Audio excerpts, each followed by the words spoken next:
when you're growing up as a kid, you're watching all of this on the TV and it's a special moment. When you're at there and you're sort of taking it in, you are actually part of history. You know, you're there as a spectator, but it is the FA Cup and it's beamed around the world. Everybody's watching it. Everybody knows about it. So it was just like taking it in that we're actually here.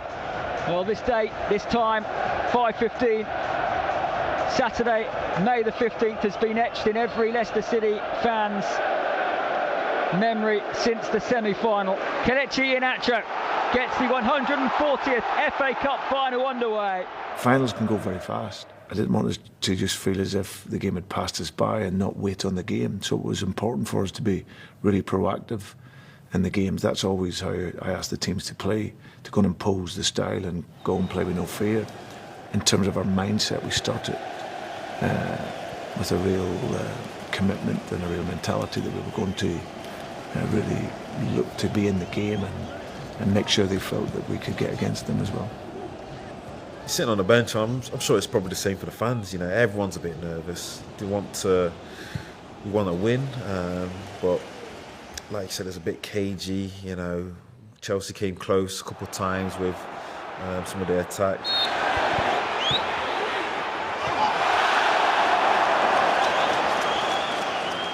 Now I'm just going to cut you off because Johnny Evans, I think, is out of the cup final, and Leicester are going to have to make a change, and this is a huge blow.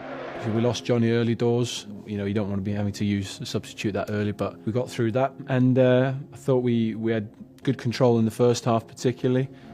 I remember the first half being pretty tight and not too many chances, which obviously you kind of expect from a game of that magnitude anyway, and it always felt like one of those games where a bit of quality or a mistake might win it. We were under the cosh a bit in the first half. There was quite a lot of pressure on us because I remember I was blowing after about 10 minutes and I was thinking, this pitch is massive. Well, Wembley is a big pitch itself, and then when Chelsea are popping it around the pitch, it's hard to get near the ball, but we dug deep throughout that first half and we came in at half-time at 0-0, and we knew after that we had a chance, and if we get a chance to score, hopefully we can take it, and I'll tell you what, he already took it. This is the moment. Yes.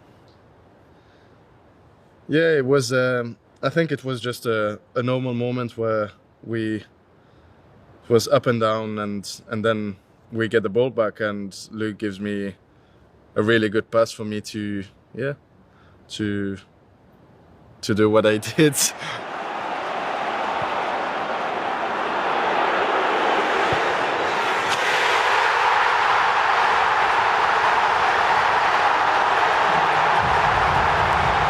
I can't really explain what happened, but I just saw space and time.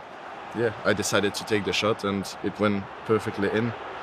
And then from there, it was really nice celebrating with the fans again. That was a very special moment. So and then in the replay, it gets better and better. So the angle from behind is the most beautiful, I think. When you see that ball going in top bins.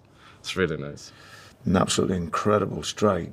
And I said it afterwards, it was a strike to win any game.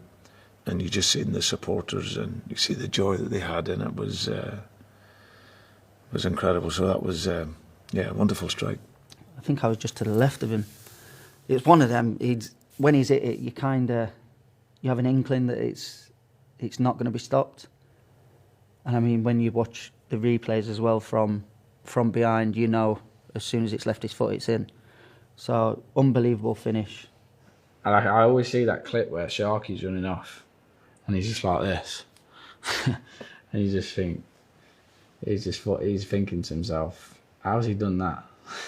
It's one of the most iconic goals in an FA Cup final ever, I think. Well, I was slightly to the side, so when I seen him hit it, I couldn't tell if it was on target. So obviously, I seen the net bulge, and obviously after that, can't really remember a lot of the celebration. But a split second where it went quiet and it just went mayhem. 2 rows behind were on our seat. People were just jumping, and it was just limbs everywhere.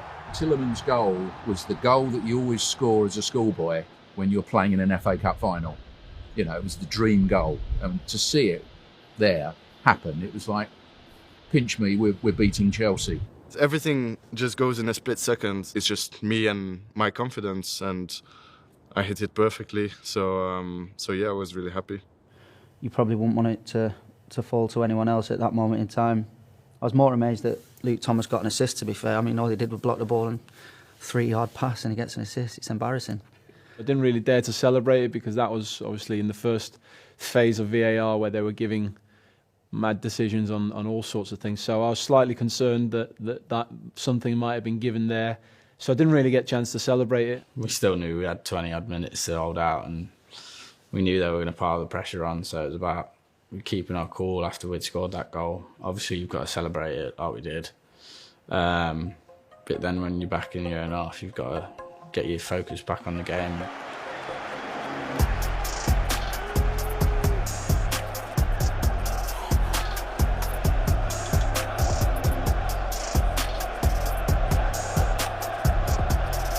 Cuts it back to Kante. Kante thinks about crossing, jinks his way into the box. Now he does stand it up towards the far post, and it's headed off the post, I think. Did Kasper Schmeichel make a save there? And I think Kasper Schmeichel has come up with a very, very big save to keep Leicester 1-0 up in the FA Cup final. It's one of them, you know you're going to collide with the post, so you just got to try and get something on it and hope that the rebound or the ricochet doesn't fall to one of them. Chile obviously comes in there late, and we all know how good he is in the air. And you just try and rely on instinct, and I managed to get an extra step off and just get a finger to it. These are moments you have in football. No matter how dominant you are, or no matter how good you are in the game, you have to be ready for these pressure moments. He has that capability, doesn't he, Schmeichel, to just really, when it matters, just really, really be like that warrior for us. And he was just unbelievable that day. Like, everyone in the whole entire stadium thought that one was going in.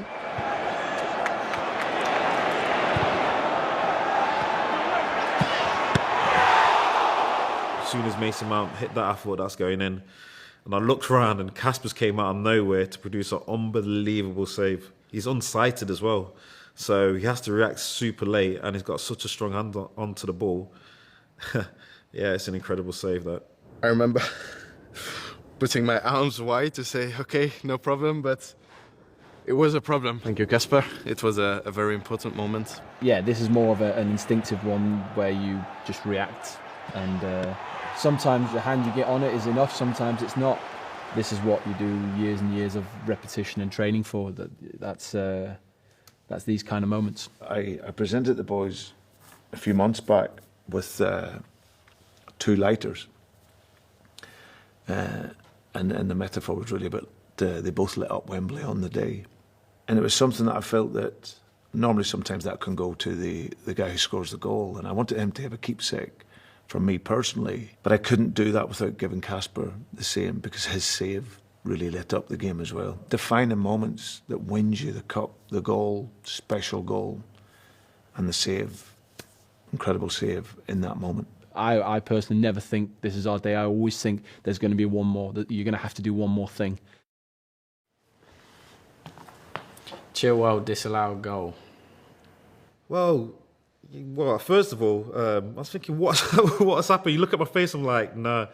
And to be honest, at this point, I'm thinking, right, it's going to be extra time. I was like, I don't know if I got 30 minutes in me, to be honest. Chelsea dink it forward again, and Chilwell is round the back, and it's been bundled in, and the goal has been given, and Ben Chilwell is off and celebrating, and the Leicester City graduate has broken Fox's heart